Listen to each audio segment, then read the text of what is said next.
Shalom, I am the Swedish Lego fan called Solbrick, and I'm currently working on my Lego town called Soltown. I have this seaside area here that I need to work on because I want to cover this shelf and I want to start putting in buildings all along the wall segment. And in today's video we are going to start to work on the seaside synagogue. And this is my old mock for my synagogue, but it's empty on the inside. So I want to have an interior and then basically have it against the shelf here. And the interior can, of course, continue a bit in underneath the shelf there. So I'm going to use that space to great advantage. I ripped most of this out, but I kept the facade, and this will be a small pier that will go all alongside here back to that area where I covered up the train tunnel in my previous video.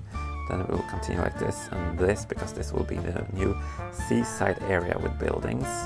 I also decided to have the wall built up here, but not on this side. This will be open so that we can have easy access to look at stuff in there.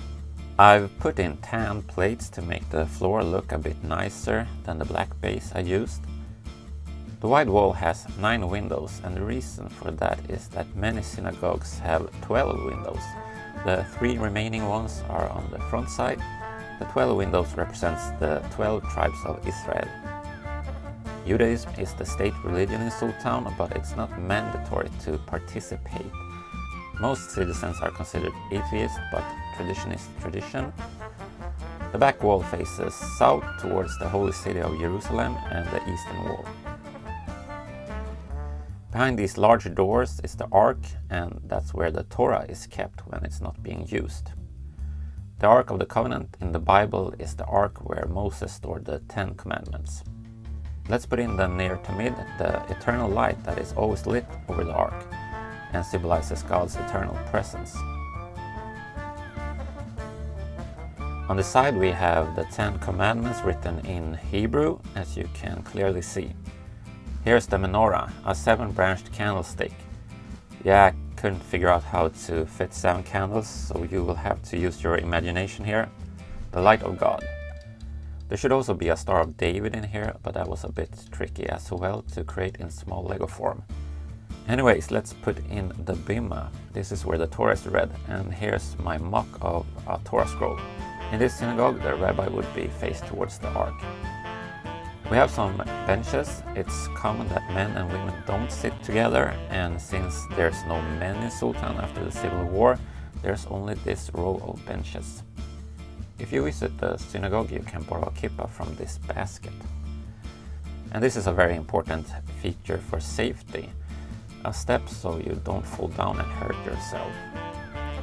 Music is nice, so here's a mock of a pipe organ I made. And this platform will be up here as a balcony. And we use Lego logic to get the organ player up here. Now you can't work on Shabbat, so the organ player will be a non-U. The design for the roof is inspired by how a kippah kind of looks. So that goes up here. You can easily remove that if you want to. Alright, so that's basically the basics of this synagogue. I am quite happy with how this turned out. Let's pop it in place. Here's a bit more of the pier, and I've added these columns as a bit of extra security for the front. Let's have a bit of a look at this. Hello. I am quite pleased with how this turned out indeed.